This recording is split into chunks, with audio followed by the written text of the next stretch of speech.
Hello दोस्तों, explore की दुनिया में आपका स्वागत है। आज हम आपको पंजाब राज्य के शहर पठानकोट के प्रसिद्ध घूमने और दर्शनीय स्थान बताने जा रहे हैं। साथ ही हम आपको बताते जाएंगे पठानकोट शहर की ढेरों स्टार इन्फॉर्मेशन। ये वीडियो आपके लिए काफी इन्फॉर्मेटिव होगा, तो इसे पूरा जरूर देखिएगा। और अगर आप हमारे चैनल पे नए हैं तो सब्सक्राइब जरूर करिएगा। नंबर 1 पे है मुक्तेश्वर महादेव मंदिर। राप्ती नदी के तट पर स्थित भगवान शिव को समर्पित मुक्तेश्वर मंदिर, जिसको मुकेशरण मंदिर भी कहा जाता है, पठानकोट ही नहीं देश का एक प्रमुख शिव मंदिर है। इस मंदिर में शिवलिंग संगमरमर से बना हुआ है, जहाँ विभिन्न देवी देवताओं जैसे भगवान विष्णु, माता पार्वती, भगवान हनुमान, भगवान गणेश जी की प्रतिमाएं हैं, जो शिवलिंग के चारों ओर बनी हैं। यहाँ पे स्थित गुफाएं 5500 साल पुरानी हैं। कहा जाता है इन गुफाओं का उपयोग पांडवों ने अपने अंतिम वर्षों में रहने के लिए किया था। इस जगह को मिनी हरिद्वार भी कहा जाता है। यहाँ का प्रसिद्ध मुकेशरण दा मेला देखने पर्यटक दूर दूर से आते हैं। स्टार टिप दोस्तों, पठानकोट शहर की सीमा 3 राज्य पंजाब, जम्मू कश्मीर और हिमाचल प्रदेश से लगी हुई है और पठानकोट को कॉक नेक सिटी, पाठन प्रस्ता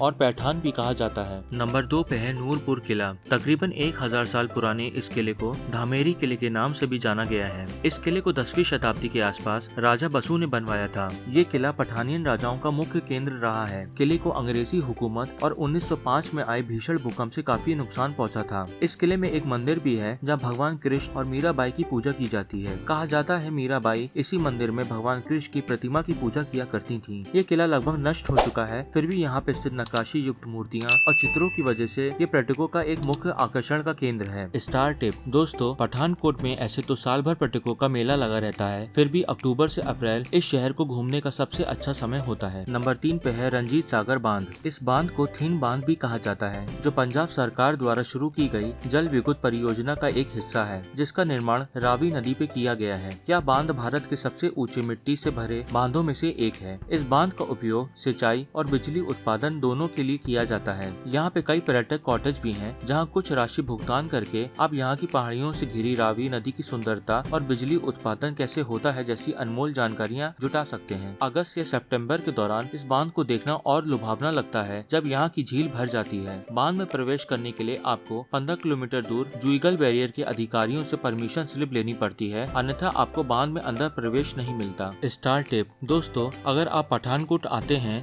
तो यहाँ की mission road, novelty mall, city centre mall, Gandhi Chowk, Sujanpur जैसी प्रसिद्ध मार्केट और मॉल से खरीदारी करना या इनको घूमना ना भूलें। नंबर 4 पे है गुरुद्वारा बार्थ साहिब। ये गुरुद्वारा पठानकोट का सबसे प्रसिद्ध गुरुद्वारा है। ये वह स्थान है जहाँ श्री गुरु नानक देव जी के पुत्र बाबा श्री चंद्र जी ने लंबे समय तक ध्यान लगाया था। गुरु श्री हरगोविंद साहिब जी यहाँ बाबा श्री चंद्र जी से मिलने अक्सर आते थे। यहाँ पे एक सरोवर भी है, जिसके पास एक कुआं है, जिसे बाबा श्री चंद्र जी ने भक्तों की मदद के लिए बनवाया था। स्टार टिप दोस्तों, पठानकोट में बोले जाने वाली प्रमुख भाषाएं हैं पंजाबी, हिंदी, डोगरी और पहाड़ी। दोस्तों, अगर आपको ये वीडियो इन्फॉर्मेटिव लग रहा है तो हमारे चैनल को सब्सक्राइब करना ना भूलें। नंबर 5 पे है काठगढ़ मंदिर। पठानकोट से तकरीबन 25 किलोमीटर की दूरी पे कांगड़ा जिले में स्थित काठगढ़ मंदिर भगवान शिव को समर्पित है। साथ ही यह मंदिर अपने रहस्यमयी कारणों से भी देश भर में प्रसिद्ध है। इस मंदिर में विराजमान शिवलिंग दुनिया का पहला ऐसा शिवलिंग है जो 2 भागों में विभाजित है। शिवलिंग का एक भाग 8 फुट का है, जिसे भगवान शिव जी के रूप में पूजा जाता है। वहीं दूसरा भाग 6 फुट का है, जिसे माता पार्वती के रूप में पूजा जाता है। इसी कारण से इस मंदिर की शिवलिंग को अर्धनारीश्वर शिवलिंग भी कहा जाता है। वैसे तो दोनों भाग देखने में एक दूसरे से अलग दिखाई देते हैं, पर सर्दियों में ये दोनों भाग एकदम साथ नजर आते हैं। ऐसा कहा जाता है कि श्री राम जी के भाई श्री भरत जी यहाँ पे पूजा करने आते थे। अपने इस अलौकिक और रहस्यमयी कारणों की वजह से यह मंदिर देश भर के पर्यटकों को अपनी तरफ आकर्षित करता नजर आता है। स्टार टिप दोस्तों, पठानकोट की संस्कृति में पंजाब, हिमाचल प्रदेश, जम्मू कश्मीर की संस्कृतियों का सुंदर सम्मेलन है। यहाँ बैसाखी, दिवाली, शिवरात्रि, होली जैसे कई त्योहार सब साथ में मिलकर मनाते हैं। नंबर 6 पे है शाहपुर कंडी किला। पठानकोट से तकरीबन 7 किलोमीटर की दूरी पे स्थित ये किला शाहजहां के राजपूत प्रमुख जसपाल सिंह पठानिया ने 1505 में बनवाया था। इस किले को नूरपुर और कांगड़ा के क्षेत्रों की रक्षा के लिए बनवाया गया था। ये किला पठानिया राजवंश के गौरवशाली अतीत को बयां करता नजर आता है। अंग्रेजी हुकूमत ने इस किले के कई भागों को नुकसान पहुंचाया था। हालांकि शाहपुर कंडी किला हरी भरी पहाड़ियों और रावी नदी के शानदार दृश्य पर्यटकों को दिखाता नजर आता है। पठानकोट आने वाले पर्यटक ये किला देखना बिल्कुल नहीं भूलते। स्टार टिप दोस्तों, पठानकोट एयरपोर्ट का काम चल रहा है और उम्मीद है कि ये जल्द तैयार होगा। तब तक सबसे नजदीक एयरपोर्ट श्री गुरु रामदास जी इंटरनेशनल एयरपोर्ट है, जो अमृतसर में है और तकरीबन पठानकोट से 119 किलोमीटर की दूरी पे है। नंबर 7 पे है नागनी मंदिर। पठानकोट से तकरीबन 30 किलोमीटर किलोमीटर दूर ये मंदिर नागों की देवी को समर्पित है। ये मंदिर अपनी धार्मिक मान्यताओं की वजह से पर्यटकों के बीच खासा लोकप्रिय है। मंदिर में जिस स्थान पर नागनी माता की प्रतिमा है, वहाँ से निकलने वाली जलधारा के पानी को उपचार के लिए इस्तेमाल किया जाता है। कहा जाता है सांप का काटा कोई भी रोगी हो यहाँ आकर ठीक होकर ही जाता है।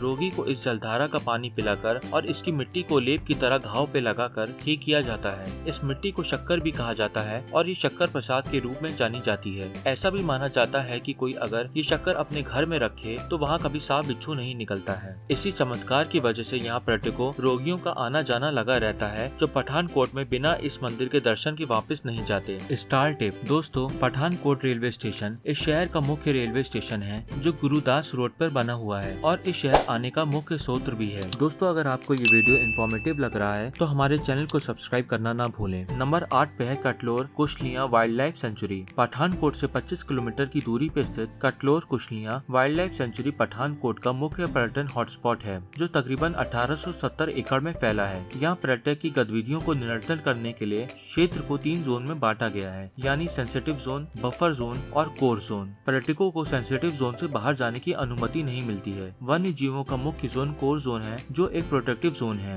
यहाँ पर्यटक कई वन्य जीव की प्रजातियों को देखने का अवसर प्राप्त कर सकते हैं। यहाँ पर पर्यटकों के लिए 11 सीटर गोल्फ कार्ट है, जो एक प्रदूषण और शोर मुक्त वाहन है। यहाँ पर निजी वाहनों पर प्रतिबंध है। क्षेत्र के बीचों बीच खाने पीने, कैफेटेरिया जैसे स्थान भी हैं। दूर के दृश्य देखने के लिए यहाँ 2 टावर हैं, जिस पर चढ़कर पर्यटक दूर के मनमोहक दृश्य देख सकते हैं। स्टार टिप दोस्तों, पठानकोट में Shastri Nagar, धंगेर road, railway road, Nehru Nagar, Patel Nagar में सबसे ज्यादा अच्छे होटल मिलते हैं। नंबर 9 पे है हाइड्रोलिक रिसर्च स्टेशन। पठानकोट से 7 किलोमीटर दूर हाइड्रोलिक रिसर्च स्टेशन पठानकोट में घूमने और टेक्नोलॉजी के बारे में जानने के लिए सबसे आकर्षक जगह है। ये रिसर्च स्टेशन बांधों के अलग अलग मॉडल और सिंचाई परियोजनाओं को दिखाता है। यहाँ आप अनूठी इंजीनियरिंग तकनीकों के बारे में जान पाएंगे, जो अपने आप में इस शहर की पर्यटकों के लिए एक अनूठी पेशकश है। स्टार टिप दोस्तों, अगर आप पठानकोट आए हैं तो ऊन से बने कपड़े खरीद सकते हैं। यहाँ पे मिलने वाली पश्मीना शॉल को आप यहाँ से ले जाना नहीं भूल सकते। दोस्तों, अगर आपको ये वीडियो इन्फॉर्मेटिव लग रहा है तो हमारे चैनल को सब्सक्राइब करना ना भूलें। नंबर 10 पे है सिटी सेंटर मॉल। दोस्तों, ये मॉल पठानकोट का मुख्य मॉल है, जो गांधी चौक पे स्थित है। मॉल में कई तरीके के स्टोर हैं, साथ ही theatre, gaming arcade, fast food restaurant है। यहाँ पे होने वाली एक्स्ट्रा एक्टिविटीज में भी आप पार्टिसिपेट कर सकते हैं, जो आपके ट्रिप को मेमोरेबल बना देगी। तो दोस्तों, हमारी आज की जानकारी आपको अच्छी लगे तो हमारे चैनल को सब्सक्राइब करना ना भूलें और जाते जाते वीडियो को लाइक और शेयर जरूर करें।